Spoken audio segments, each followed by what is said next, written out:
Welcome again. I know you've been welcomed. My name is Anthony Washira. I am a father. I am a husband. I'm a brother. Those are roles that I really love and roles that I don't feel will change anytime soon. But for work, I am a transitions coach. I am a speaker. I am a trainer. I run a business called The Influential. And at The Influential, we help people make transitions successful. We help people find what we call your X factor. And we do that through coaching and training, among other things. So I have a few minutes to talk about what we are calling the eight factor. And I'm going to invite you to please work with me. I was calling you guys to type in chat because I will be inviting you to type as we continue. Because I want this to not be a one-way traffic. I would like us to talk to each other. I want to be asking you to type something. I want to ask you to chip in. Your input does matter. All right. And I can promise you this that at the end of our time together, you will discover what your personal eight factor is, or at least you'll be on your way to doing that, and how reskilling can unlock it, and what thriving looks like in your transition season. Let me ask another question, and I'm inviting you again into chat. When you hear the word transition, what comes to mind when you hear the word transition? What comes to your mind? And I want to acknowledge Alfred and Mary for feeling good, and for Mary for feeling good, and Alfred for feeling expectant and hopeful. What comes to mind when you hear the word transition? Change. Thank you, Michael. Same thing with faith. What comes to mind when you hear the word transition? All right. Change seems to be the dominant word. Tanya, Michael, faith, moving from one level to another. That's Mary. A change of strategy from Alfred. Aha. Awesome. Change of strategy. I like that. We human beings don't mind hearing about change. We don't mind talking about it, discussing it, even strategizing, but we don't necessarily enjoy the process. And transition sometimes brings excitement, sometimes it brings fear, but also some positive things about transitions that we can talk about could be growth. But some of us can also feel confusion. Now, according to me, transitions usually are movements through time and movements through space. Movements through time mean that you are younger, you're growing older. So you move from stage to stage. You move from being a child to a teenager to a young adult to an adult to an old person, and you pass on to the afterlife. All of those are transitions. Transitions also are movements through spaces, spaces where you are born, where you went to school, where you have worked. All of those are transitions. And when we are talking about transitions today, finding your eight factor through transitions and thriving, we are talking about finding what differentiates you, finding what makes you stand out through those movements so that you don't only survive, you thrive. And granted, during seasons of change, during times of transition, we go through all manner of issues because change is rarely, if ever, smooth. Change can be exciting. The change curve, if actually you have ever met what we call the grief curve, the Kubler-Ross curve, it was invented by Dr. Kubler-Ross, the one that is a grief curve where you have anxiety, you have denial, you have fear, you have all manner of emotions. That's the same curve applies to transitions and through change. And what we want to do during transitions is to get to a place where we accept the transition, and then we can start moving from the deep because it usually has got a valley. So you want to get to a place of commitment so that you can come back up and hopefully become better than you were when you got into the transition to the new stage, to the transition as you go through life. I often like to say that transitions are like chapters of a book. So your whole life is the book, and transitions are the chapters. And you want to find your it factor in every season of your life. At the Influential, we actually call this it factor your X factor. And we call that X factor your unique advantage, your spark, something that makes you stand out. Let me tell you a story of a Kenyan that you might know called Ferdinand Omanyala. Ferdinand Omanyala was playing rugby. He was also a sprinter, and he was doing these things in a country where rugby is a good sport. You can earn a living playing rugby, but where sprinters are few and not very many of them are good. In fact, we are known for long races. But Ferdinand found out that he was pretty good at sprinting, and he decided to take up sprinting and not rugby. And he has become a global name. He's actually the Commonwealth champion, not only the African champion, but the Commonwealth champion, because he found something that he was good at, something that was unique, something that was very different in a country where people run long races. We also have Alexandra Ndolo. She plays a game called fencing, a game that is so unique. It's different. It's not played here in Kenya. We have Okutoi, another one who plays a sport that we don't play very well called tennis. And we have other people that we can talk about. In the past, there was our Wagari Madai. Wagari Madai, she loved forests and greenery, and she made a life because she found something that she was willing to fight for, something that was her unique differentiator. Now, I want to ask you a question. When you are at your best, which one word describes you? What have you ever been told that you're good at? Or what do you already know that you're good at? Please type a word in chat that describes you when you're at your best. Because finding your it factor is knowing what differentiates you, is knowing what is that you do better than most people. You don't have to do it better than everyone else, but you do it better than most people. It is a differentiator for you. It's something that makes you stand out. Let's see in chat if somebody is bold and is going to write what they are good at. I'm going to write something there to start us off. I'm going to write this.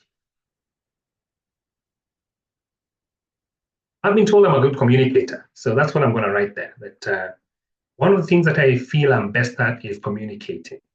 Another thing that I've been told I'm good at is this. I'm going to write that as well, is connecting with people. Sheila, leadership. Thank you, Sheila. What in your best? Type one word in chat that describes you when you're at your best. One people, something, a compliment that you've been paid, something that people have commonly described you as. Maybe you're a good listener. Maybe you're a good administrator. Maybe you're a peacemaker. Maybe you're very decisive. Come on, people, let's see some of the things that you've been told. Alfred has been told he's persuasive. Thank you very much, Alfred, for that comment. Awesome. Let's see some more. Something that you have been described as. And we are talking about positive things. You're a good debater. You are very convincing. You're a good salesperson. You're good at paying attention to details. You have a sixth sense. I don't know. Have you ever been told any of these things? I'm going to wait until I see a few more. Decisive. Awesome, Maria. Maria has been described as decisive. We have only 3, apart from mine. And we have quite a number of people. Come on, people. Let's see a few things that you've been described as. Be bold. Be brave. This is you at your best. You're finding your it factor. Perhaps you're a good learner.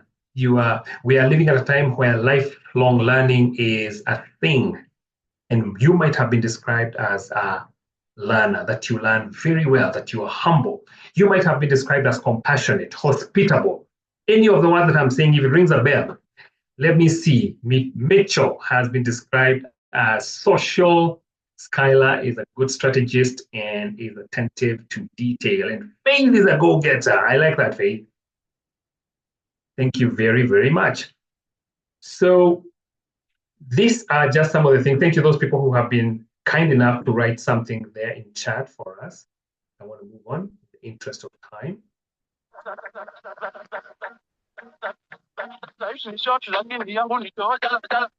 All right, so let me mute Liz. Liz was talking and her mic was on.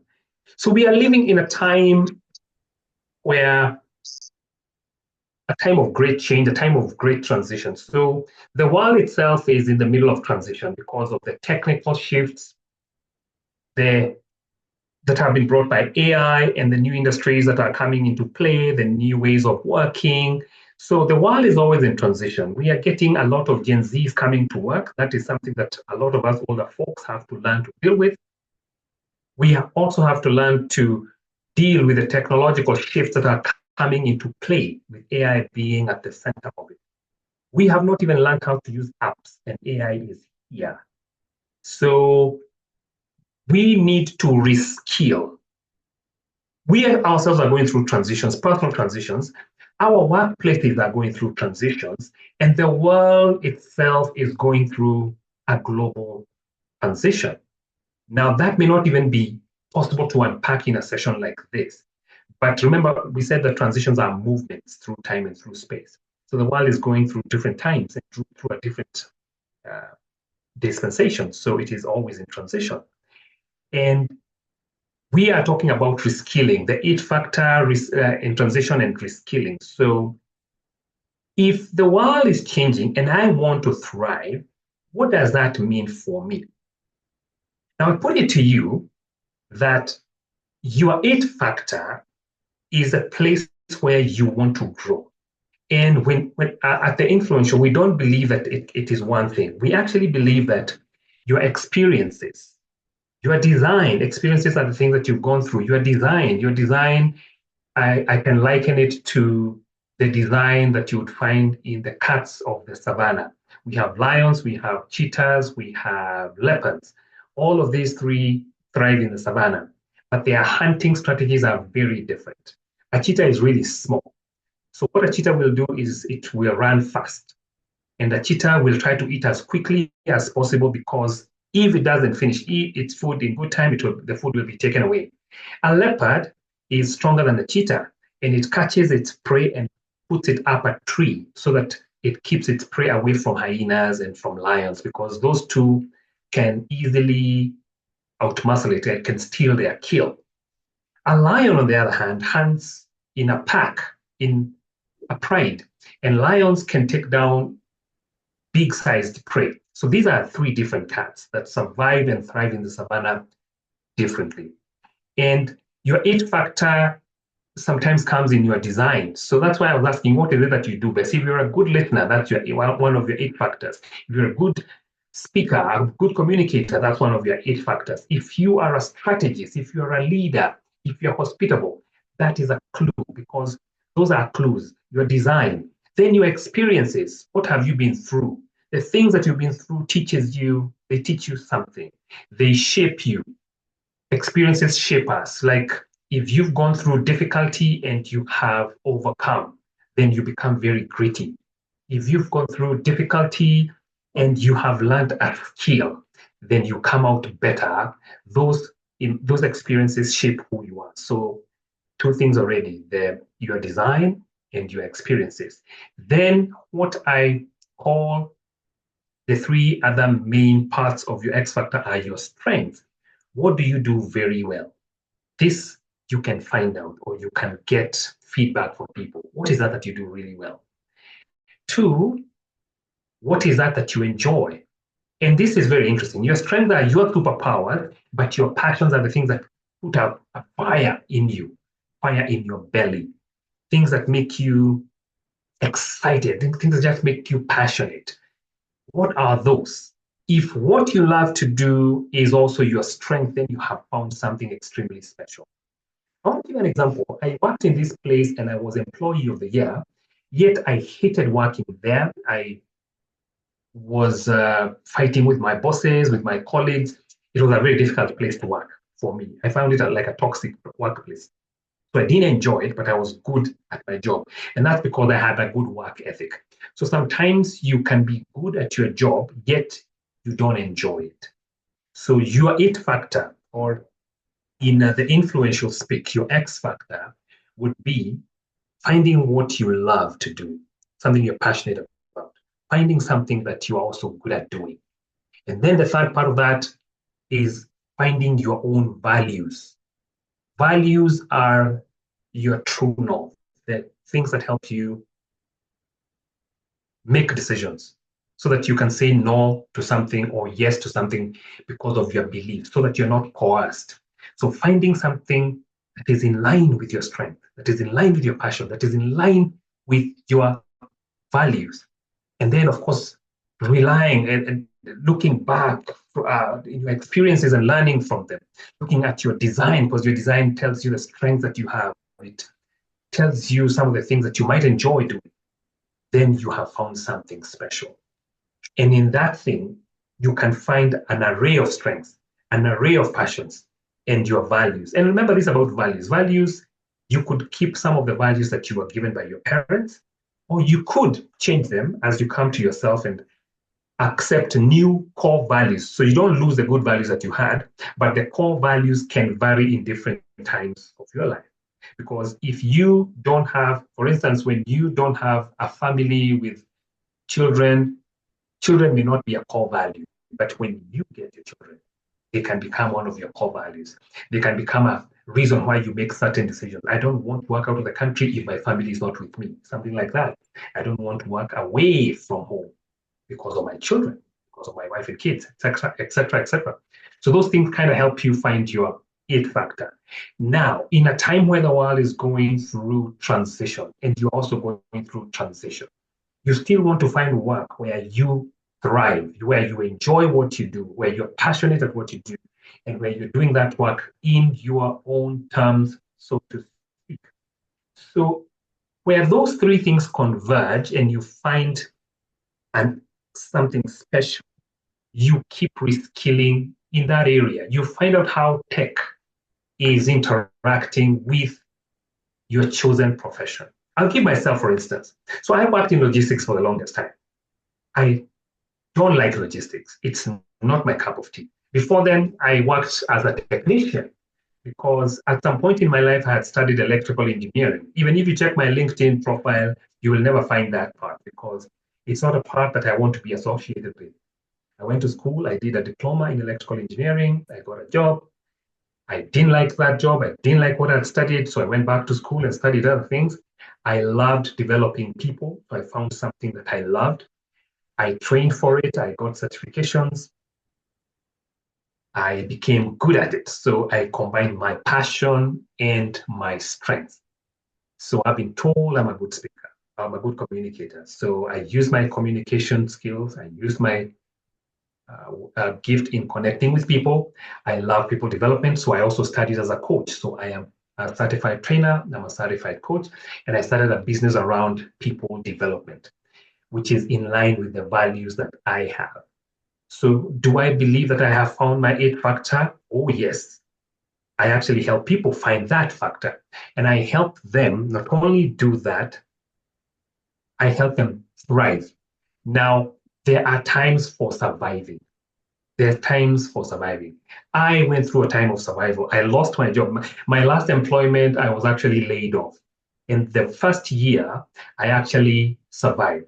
I relied on my knowledge of writing. I was doing online writing, not academic writing, but article writing. And the first year, there's a period of survival through transition. So if you are in that space, there's a time to survive, but we don't want to live in survival mode for long. We want to survive and then thrive. That's why we need to reskill. We need to sharpen our skills. We need to sharpen the skills that we need so that our it factor is sharp. Think of it this way. Even if you have found your it factor, you're a good communicator, that's a raw talent. Even the best athletes have got coaches, people who sharpen that skill so that these people become champions.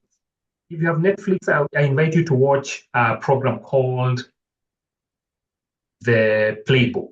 It's about coaches and their and their teams or their athletes, because in some cases they talk about a sport like tennis where you play alone. And you will see that even people who are doing very well, like Usain Bolt, he needed a good coach so that he could continue winning. You see, great teams need a good coach so that they can continue winning. So even if you're great, when you find your it factor, you need to reskill, you need to sharpen your skill because things are changing. You need to look at how tech is interacting with your line of work. What does the future look? Is AI going to take over your work? Or is AI going to augment how you work? Because AI is doing one or two things. It is either going to take your job or augment it, or augment here is change how your work is done. I am learning how to use AI to help me prepare, to help me do my work better.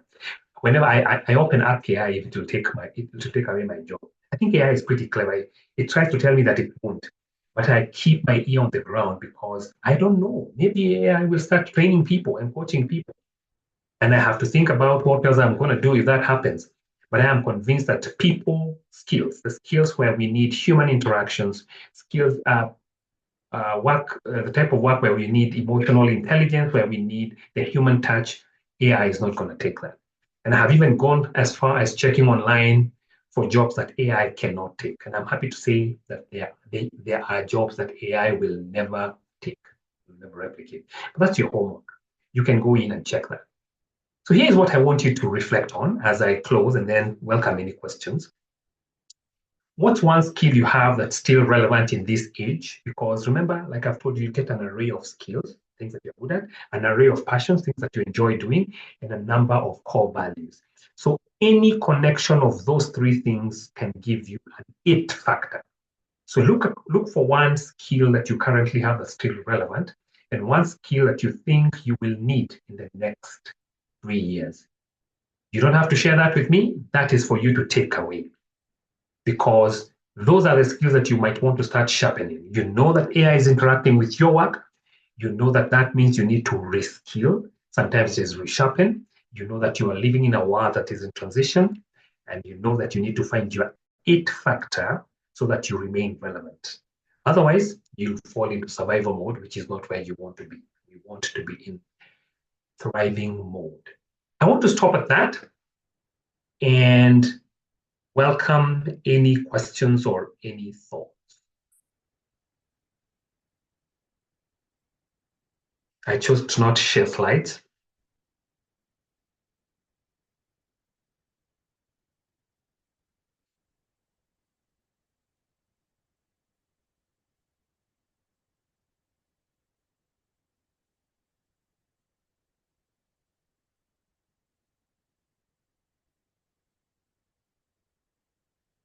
Any questions, any thoughts?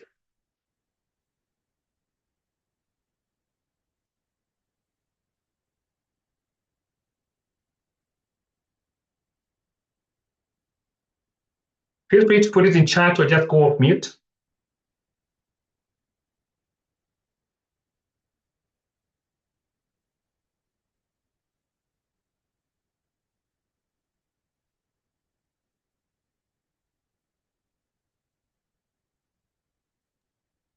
I have a question. Go ahead. Yeah, so for people who are multi-skilled, so they Yes. have diverse talents and just maybe I don't know, should one find one thing that they're best at, or how do they form like a layout on just balancing all of them? I don't know. Yeah. Thank you, Um, Sheila. Uh-huh. to Go answer ahead. on Go ahead. that, Okay, let me to answer move that field. Hold on a sec, Mwende. Sheila's question, Oh, I good. Uh-huh. believe I believe in the principle of you can you can be a jack of all trades but a master of something.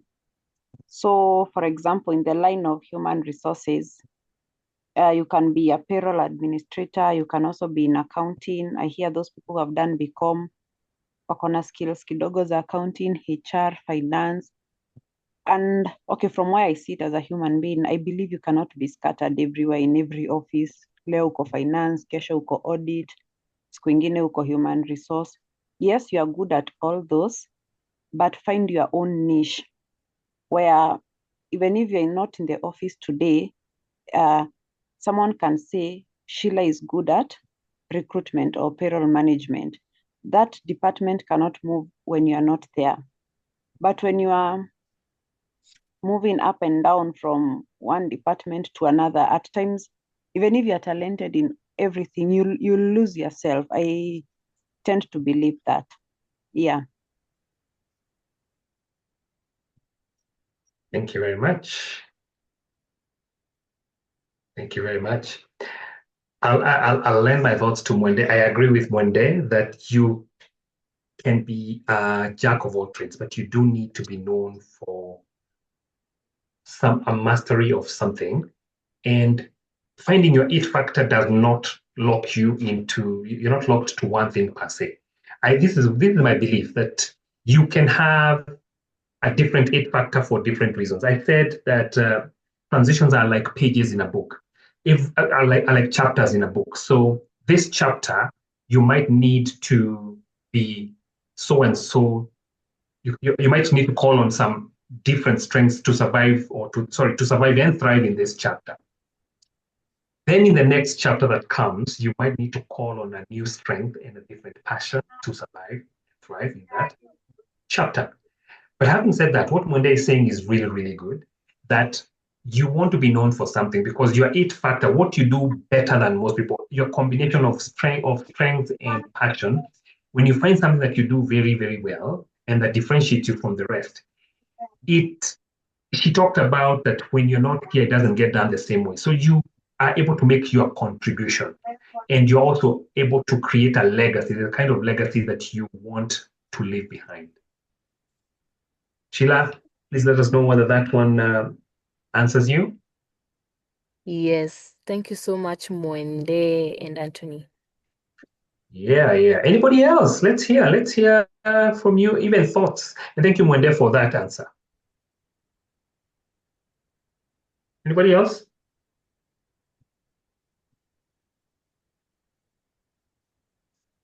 I am looking at the clock and I'm afraid that I'll be stopped. So before that happens, and if you have a question, I'll still answer it.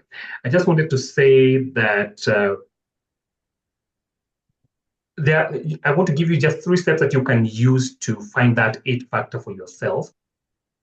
You can reflect on what makes you unique. You can reskill to bridge the gap between who you are and where you're going. So you need to know who you want to be. You need to know what you want to do. You need to have a future. You need to create a future that you want to get into in the next couple of years, and then reposition yourself so that you show up confidently and consistently in your new season. So those are something that I would like you to take away with you. Reflect, reskill, and reposition yourself. And then remember that your it factor is your differentiator. Transitions, despite the way they may look, are opportunities and not threats. So we can find where that opportunity is in the transition. And reskilling is the bridge to thriving. Reskilling is the bridge to thriving. You want to thrive, it means that you have to be a lifelong learner. So you will need to take an action this week that will help you invest in your it factor. You want to decide what that action will be. Okay. What action do you want to take to invest in your it factor? Go ahead. I hear someone speaking. I wanted to ask, in the current age of AI, generative AI tools, I'm trying to explore them, but most of them are so expensive to access them. And I've not got one apart from LinkedIn. It can give you probably a certificate to even show an employer if you'd want to move from one point to another. So would you know of any Gen AI platforms that we can probably tap in to try and upskill ourselves? Because in the last Thursday, the speaker said, for us, for example, who are in admin, need to shape up and step up. We need to because admin roles will soon be highly replaced by AI. Yeah. Mm-hmm. So thank you, Mwende. I want to understand the question. So the question is which generative AI tools we can. Yeah, we can look into that. We Mhm. can learn and get probably certification, because you see, that's why the economy is very tough on us, and some of us are jobless, don't have that money.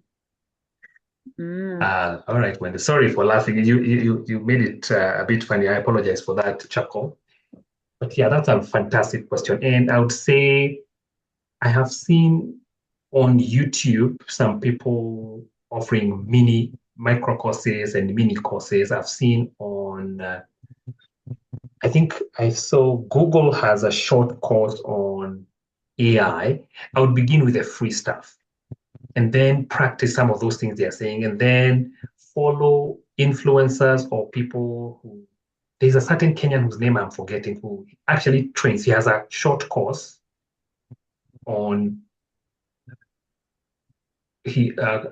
modern computer packages and AI. So I'll begin there because what we want to do is to learn to use AI tools, even the ones that are free for beginners, because if AI does not take a job, it is augmenting that job. So the interaction between my job, the way it is AI, means that I need to upskill, means that I need to know how to use AI to do my job better, or how AI is affecting my work, because I will also be able to tell if my job will last or if it will be taken away. I don't know if that's helpful, Mwende, because those that are expensive are out of reach, but those that are free can give us a glimpse. And then we become experimenters. We try this, we try that, and see how much work we can get done with AI and what new stuff we can do with AI. I can see Josphat and Patrick. I think they want to say something. Any of you gentlemen can speak if you want to.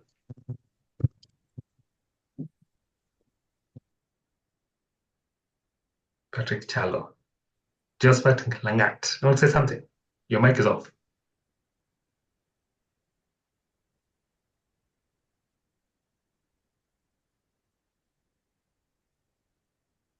All right, Mwende, any thoughts? Does that give you a place to begin? Thoughts on closing remarks, or? No. I was saying Mhm. that if the AI is expensive, you can look for the free tools. Like Google has a free course.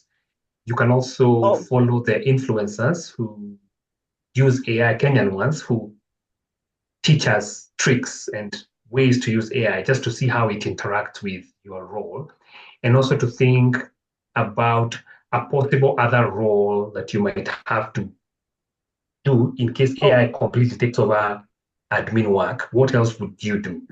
But in the I was meantime, mhm. go ahead. Go ahead. I was coming from a point of I'm trying to remember what the last speaker was saying last Thursday, Mhm. and he was alluding that, for example, the way if you would want a job, you are told present your certificate. Yeah. What do you have from the university? So Mm. the same way they would tell you present, you claim you know you are well conversant with AI tools and everything.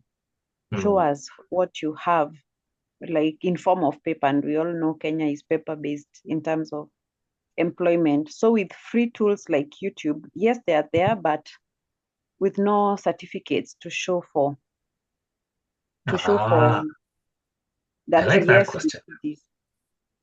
I like That's that what I question. was asking. Uh, hmm. All right. My view is this, that we are moving to a place where we will need to demonstrate skills than to show papers. And I would argue with I would tell them to give me a test to demonstrate, because a paper is a paper, but skills can be demonstrated. I think we are getting to a space where we will demonstrate skills more than show paper. If you've heard, there's a debate about traditional education systems versus futuristic education systems because of AI and because of the internet. There's so much of the same stuff that we are taught in schools out there. So we might be moving in a situation where we are demonstrating more than giving paper.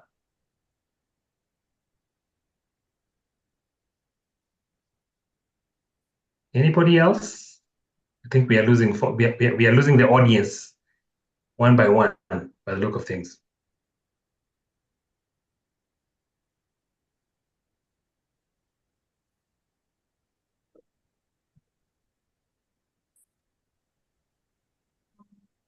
Okay, so if there are no questions given, I'm seeing time. I don't know, Sheila has dropped out. Sheila, are you still in the Yep. meeting? I don't see her. That's okay. I think I can Yes. take over. So truly, truly, thank you, Anthony, for the session. To our participants as well, thank you for the interaction and tuning in. If you're new, we do hope you can join us again every Thursday, same time, same place. And if you are a regular, we also appreciate you taking your time to join us and tune in again. And all those who participate, we do definitely recognize, and this is for all our benefits. So thank you to each and every one of us this evening. So with that,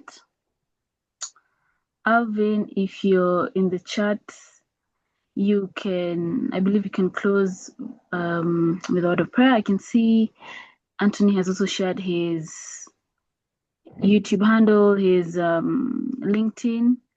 So guys, connect with us. Even the team at JCV is connect with our speakers. Get to know what they're about, what they do. You're definitely should pick something. That's a given. So Alvin, if you're still with us, or if anybody else would like to close, maybe another volunteer, we also welcome that.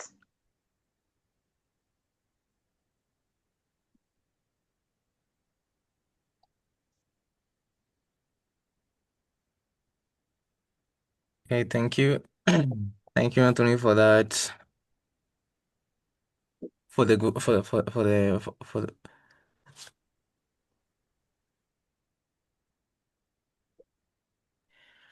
sorry. Thank you, Anthony, for that good message for all of us. Maybe bow down for a word of prayer as I about to close the meeting.